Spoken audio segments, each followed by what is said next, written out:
மந்திரப்பழம். ஒரு அழகான சாயங்கால நேரத்தில் 2 நண்பர்கள் வயல்வெளியில் நின்று பேசிக்கிட்டு இருக்காங்க அவங்க வியாபாரத்தை பற்றி.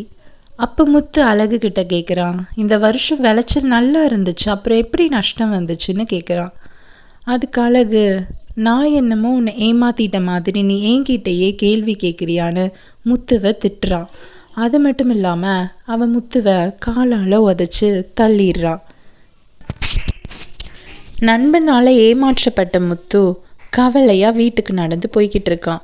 நான் எல்லா பணத்தையும் இழந்துட்டேன், இனி என்ன செய்ய போகிறேன், எப்படி என் குடும்பத்தை காப்பாற்ற போகிறேன், செலவுகளை எல்லாம் எப்படி சமாளிக்க போகிறேன்னு யோசிச்சுக்கிட்டே நடந்து போய்கிட்டு இருக்கான். அப்போ அவன் போகிற வழியில் ஒரு மரத்தை பார்க்குறான். அந்த மரத்துலேருந்து நிறைய பழங்கள் கீழே விழுந்திருக்கு. முத்து அந்த பழத்தை எடுத்து சாப்பிட்லாமா வேண்டாமான்னு யோசிச்சுட்டே அந்த பழத்தை நோக்கி போகிறான். அந்த பழங்கள் எல்லாம் பார்க்குறதுக்கே ரொம்ப வித்தியாசமாக இருக்குது. சரி, ஒரு பழத்தை எடுத்து சாப்பிடுவோன்னு அவன் ஒரு பழத்தை எடுக்கிறான். அந்த பழத்தை சாப்பிட்ட உடனே அவனுக்கு ஒரு வித்தியாசமான உணர்வு ஏற்படுது. அவன் ரொம்ப சுறுசுறுப்பாகவும் ரொம்ப சந்தோஷமாகவும் உணர்றான். ரொம்ப வேகமாக அவன் நடக்க ஆரம்பிக்கிறான். நடந்து போய்கிட்டு இருக்கும்போது அங்கே வழியில் அவன் ஒரு மீன் தொட்டியை பார்க்குறான். அவனுக்கு ஒரு சத்தம் கேட்குது, யாராவது எங்களை காப்பாற்ற மாட்டாங்களா அப்படின்னு கேட்குது. அவன் இந்த மீன் தொட்டியிலேருந்து தான் சத்தம் வருதா அப்படின்னு அந்த மீன் தொட்டியை உத்து பார்த்துக்கிட்டு இருக்கான். மறுபடியும் கேட்குது, யாராவது எங்களை காப்பாற்ற மாட்டாங்களான்னு. முத்துவுக்கு புரிஞ்சுது, இந்த மீன் தான் நம்மக்கிட்ட பேசுதுன்னு. அவன் அந்த இதை எடுத்துகிட்டு போய் ஏரியில் விடுறதுக்காக போகிறான்.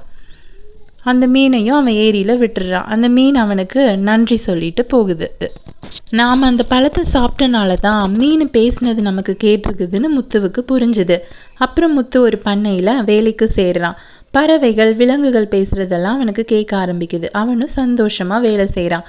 பண்ணையை சுற்றி பார்க்க அந்த ஊரோட பண்ணையாரம்மா வர்றாங்க. அவங்க முத்துக்கிட்ட, நீ பண்ணையை ரொம்ப நல்லா பராமரிக்கிறீன்னு பாராட்டுறாங்க. முத்துவும் அவங்களுக்கு, வாங்கம்மா நான் உங்களுக்கு பண்ணையெல்லாம் சுற்றி காமிக்கிறேன்னு சொல்லி கூட்டிகிட்டு போகிறான். அப்போ அவங்கக்கிட்ட சொல்கிறாங்க, அவங்க ஏரியில் விளையாண்டுக்கிட்டு இருக்கும்போது அவங்க மோதிரம் ஏரியில் விழுந்துருச்சுன்னு.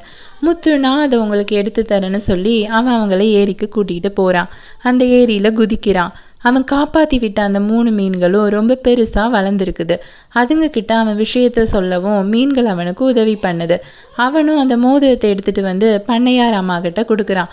அவங்களும் ரொம்ப சந்தோஷப்படுறாங்க. அவங்க பேத்திகளும் முத்துவுக்கு நன்றி சொல்கிறாங்க. அவங்க தோட்டத்தை பார்த்துக்கிற வேலையை முத்துவுக்கு கொடுக்குறாங்க. அது மட்டும் இல்லாமல் அவங்க ஒரு வீட்டையும் முத்துவுக்கு கொடுக்குறாங்க. முத்து ரொம்பவே சந்தோஷப்படுறான். அங்கே நிறைய விலங்குகள் பறவைகள் எல்லாமே இருக்குது. முத்து ரொம்ப மகிழ்ச்சியாக அவனோட வாழ்க்கையை வாழ ஆரம்பிக்கிறான். ரொம்ப சந்தோஷம்.